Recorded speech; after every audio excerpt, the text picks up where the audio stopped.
आज मैं एक्सप्लेन करने वाला हूँ जुजुत्सु काइसेन सीजन 3 के एपिसोड नंबर 5 को। तो चलिए जानते हैं आगे की कहानी को बिना किसी देरी के। एपिसोड की शुरुआत मासामिची यागा से होती है। यागा ने जब पांडा को बनाया था तो हायर अप्स ने उसे अरेस्ट करवा लिया था, क्योंकि यागा ने ऐसा कर्स्ड पपेट बना दिया था जिसकी कर्स्ड एनर्जी उसके अंदर से जनरेट होती है। आसान शब्दों में कहें तो पांडा बाकी इंसानों की तरह जिंदा था, और ये बहुत बड़ी बात है क्योंकि ऐसे तो यागा पांडा के जैसे बहुत सारे पपेट्स की आर्मी खड़ी कर सकता है। हायर अप्स चाहते थे कि यागा अपनी टेक्निक उन्हें भी बता दे, पर यागा साफ मना कर देता है क्योंकि वो जानता था कि हायर अप्स इस टेक्निक का गलत इस्तेमाल ही करेंगे। तो वो उनसे कह देता है कि उसने गलती से पांडा को बना दिया और अब ऐसा फिर से नहीं होगा। कहानी वापस प्रेजेंट में आती है और हम देखते हैं कि यागा ने और भी ऑटोमेटिक पपेट्स बनाए हुए थे, पर उसने उन्हें एक जंगल में छुपा रखा था। एक पपेट यागा से आके पूछता है कि उसका मूड खराब क्यों है, तो यागा बोलता है कि अब मैं कई दिनों तक तुमसे मिलने नहीं आ पाऊंगा, लेकिन मेरे बिना भी तुम लोग ठीक रहोगे। इस जंगल को मास्टर टेंगेन प्रोटेक्ट करते हैं और तुम्हारी मदर भी तुमसे मिलने आती रहेगी। सभी पपेट्स यागा को अलविदा कहते हैं और ये भी कि वो उसे मिस करेंगे। दूसरी तरफ हम पांडा को देखते हैं जिसे हायर अप्स ने पकड़ लिया था, क्योंकि वो जानते हैं कि पांडा के लिए यागा उनके पास जरूर आएगा। लेकिन कासुकाबे पांडा को आजाद कर देता है और बोलता है कि यागा ने मुझ पर एक एहसान किया था और मैं उसका बदला चुका रहा हूँ। असल में कासुकाबे की एक बहन है जिसका बेटा ताकेरू अब इस दुनिया में नहीं है। इस बात से उसकी बहन को बहुत बड़ा सदमा लगता है और वो ठीक से चल भी नहीं पाती थी। तो यागा ने उसके लिए एक पपेट बनाया था जिसमें उसने ताकेरू की इन्फॉर्मेशन डाली थी, जिससे ये पपेट बिल्कुल ताकेरू की तरह बात कर रहा था। उसे देख कासुकाबे की बहन सदमे से बाहर आ गई थी और उसने उस पपेट को गले लगा लिया था। यागा बोलता है कि वो लोग इस पपेट को अपने साथ नहीं ले जा सकते, वरना हायर अप्स को पता चल जाएगा। कासुकाबे की बहन इससे मिलने इसी जंगल में आ सकती है। कासुकाबे इसके लिए यागा को शुक्रिया बोलता है। खैर, कहानी वापस प्रेजेंट में आती है। यागा के सामने एक मास्क पहना सॉर्सरर आता है और उससे पूछता है कि वो कहाँ जा रहा है। तो यागा बोलता है कि अपने बेटे पांडा से मिलने। वो सॉर्सरर कहता है कि हायर अप्स ने तुम्हें मौत की सजा सुनाई है,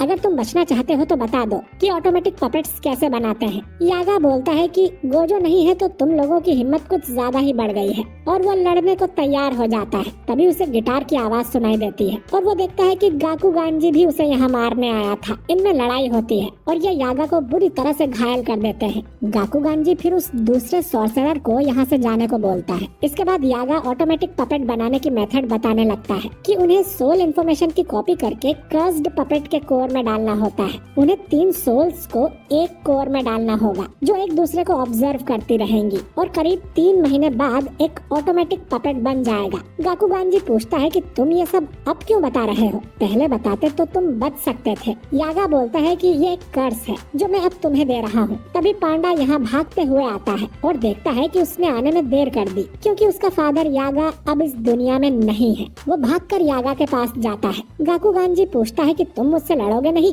तुम्हें गुस्सा नहीं आ रहा। पांडा कहता है कि मैं बाकी इंसानों जैसा नहीं हूँ, तुम्हारी यागा से कोई दुश्मनी नहीं थी, तुम बस ऊपर के ऑर्डर्स फॉलो कर रहे थे। लेकिन ये बात जरूर याद रखना कि एक पांडा भी रो सकता है। पांडा यागा की मौत पे रोने लगता है। दूसरी तरफ हम यूजी और मेगुमी को देखते हैं जिन्हें टेंगेन ने बताया कि हकारी ने एक बिल्डिंग के अंदर अपना फाइट क्लब खोल रखा है जहां आम लोग सट्टा लगाने आते हैं और सॉर्सरर आपस में फाइट करते हैं। बिल्डिंग में घुसने से पहले मेगुमी और यूजी अपने कपड़े बदल लेते हैं क्योंकि अगर हकारी को पता चला कि वो लोग जुजुत्सु हाई के स्टूडेंट हैं तो वो भाग जाएगा। हकारी ने हायर अप्स से लड़ाई कर ली थी और उसे स्कूल से सस्पेंड कर दिया गया था। यूजी पूछता है कि वो हमारी मदद करेगा भी। मेगुमी बोलता है कि वैसे तो वो बहुत बड़ा कमीना है, लेकिन यूता ने भी बोला है कि वो उससे भी ज्यादा स्ट्रॉन्ग है, तो हमें किसी भी कीमत में उसे कलिंग गेम्स में लेकर चलना है। एंट्रेंस पर इन्हें बॉडीगार्ड्स मिलते हैं जो बोलते हैं कि ये बच्चों के घूमने की जगह नहीं है, यहाँ से चले जाओ। मेगुमी बोलता है कि वो फाइट क्लब के लिए आए हैं, तो गार्ड उसे मुक्का मार के डराने की कोशिश करता है, लेकिन मेगुमी अपनी जगह से हिलता भी नहीं। गार्ड बोलता है कि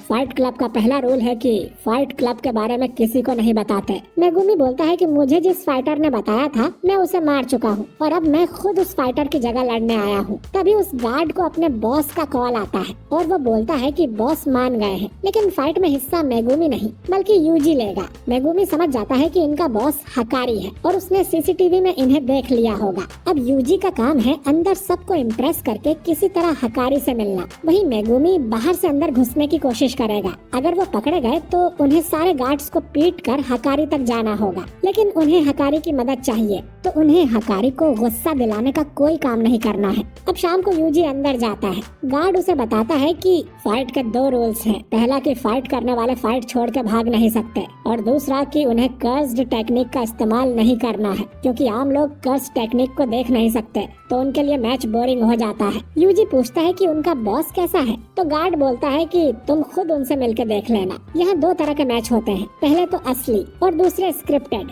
जिनकी स्क्रिप्ट बॉस खुद बनाते हैं। और यूजी ने आज अच्छा खेल दिखाया तो बॉस उसे मिलने जरूर बुलाएंगे। यूजी फाइटिंग एरिया में जाता है जहाँ कई सारे लोग थे और ये देख यूजी खुश हो जाता है कि उसका ओपोनेंट और कोई नहीं बल्कि पांडा है। हकारी को हम सीसीटीवी वाले कमरे में देखते हैं जो किरारा के साथ बैठा हुआ था। किरारा भी जुजुत्सु की 3rd ईयर स्टूडेंट रह चुकी है। हकारी बोलता है कि आजकल के मैच बहुत ठंडे और बोरिंग हो गए हैं, क्योंकि ऐसे बहुत कम लोग हैं जो पांडा को हरा सकते हैं। लेकिन यूजी और पांडा बहुत अच्छे से लड़ रहे थे और सबका मनोरंजन कर रहे थे। यूजी पांडा से पूछता है कि उसे हकारी मिला क्या, तो पांडा कहता है कि नहीं। यूजी पांडा को हल्के से पंचेस मार रहा था और पांडा ऐसे चिल्ला रहा था जैसे उसे बहुत दर्द हो रहा हो। यूजी अब उसे एक नकली मुक्का मारता है और पांडा दूर जाके गिरता है और बोलता है कि अरे बहुत जोर से मारा रे, मैं तो हार गया। यूजी की फाइट देख हकारी भी इम्प्रेस हो जाता है और उसे अपने ऑफिस में मिलने बुलाता है। गार्ड की शैडो में छुपा मेगुमी भी ये बात सुन लेता है। पांडा और मेगुमी फिर जंगल में मिलते हैं। पांडा बताता है कि हकारी अपने ऑफिस में ही बैठा रहता है, लेकिन पांडा कभी उसके ऑफिस तक पहुंच ही नहीं पाता। ये शायद किरारा की कर्स्ड टेक्निक की वजह से हो रहा होगा। मेगुमी पूछता है कि किरारा तो एक लड़का था ना, तो पांडा कहता है कि हाँ,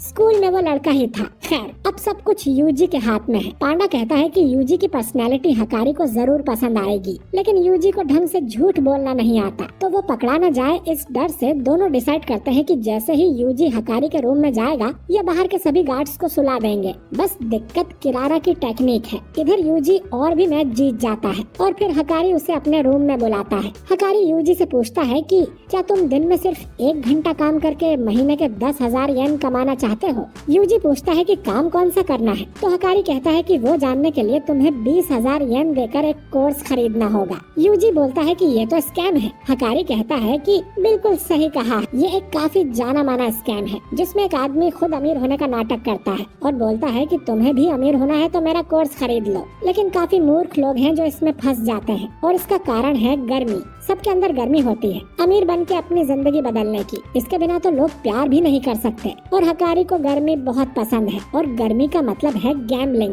दुनिया का हर आदमी जुआ खेलता है और वही लोग इसे बुरा बताते हैं जिन्हें हारने से डर लगता है। हकारी के लिए जुआ ही जिंदगी है और वो अपने फाइट क्लब को पूरे देश में फेमस करना चाहता है ताकि सब लोगों की गर्मी उसके कंट्रोल में हो। कर्स्ड स्पिरिट्स के बारे में अब आम जनता को भी पता चल गया है और जुजुत्सु सॉर्सरर्स की बैंड बजी पड़ी है। यही सबसे अच्छा मौका है अपना बिजनेस बड़ा करने का और वो यूजी को भी इसका हिस्सा बनाना चाहता है। तभी हकारी को किसी का कॉल आने लगता है। हकारी अब यूजी से पूछता है कि कुछ ठंडा पियोगे? तो यूजी बोलता है कि कुछ भी चलेगा, बस दारू नहीं। हकारी बोलता है कि तुम्हें पता है सातोरु गोजो भी दारू नहीं पीता। अब यूजी कहता है कि ये सातोरु गोजो कौन है, कभी उसके बारे में सुना नहीं। और यहाँ उसका झूठ पकड़ा जाता है क्योंकि दुनिया में ऐसा कोई सॉर्सरर नहीं है जो गोजो को ना जानता हो। हकारी यूजी से बोलता है कि तुम जुजुत्सु हाई से आए हो ना, और ऐसा कहकर वो उस पे हमला कर देता है और बोलता है कि उसे किरारा का कॉल आ रहा है, मतलब जरूर कुछ गड़बड़ है। यूजी उसे बोलता है कि पहले मेरी बात सुन लो, लेकिन हकारी कहता है कि बिल्कुल नहीं, क्योंकि अब मैं ठंडा हो गया हूँ। और ये एपिसोड यहीं पर एंड हो जाता है। तो दोस्तों, क्या ये लोग हकारी को मना पाएंगे? जानेंगे अगले एपिसोड में। वीडियो अच्छा लगा हो तो इसे लाइक और शेयर कीजिए। कमेंट करके बताइए कि आपको ये एपिसोड कैसा लगा। और अगर आप हमारे चैनल वाइपर एनिमे एक्सप्लेन्ड पर नए हैं तो हमारे चैनल को सब्सक्राइब करके बेल आइकन जरूर दबाइए। मैं मिलता हूँ आपसे बहुत ही जल्द अगले वीडियो के साथ। शुक्रिया। आई होप कि आपको ये वीडियो बहुत ज़्यादा अच्छी लगी होगी। अगर वीडियो अच्छी लगी, वीडियो को लाइक करो, चैनल को फटाक से सब्सक्राइब करो, बेल आइकन पर प्रेस करो और कमेंट करके लाजमी बताइएगा वीडियो कैसी लगी। मिलते हैं नेक्स्ट वीडियो में, तब तक ले दीजिए इजाज़त।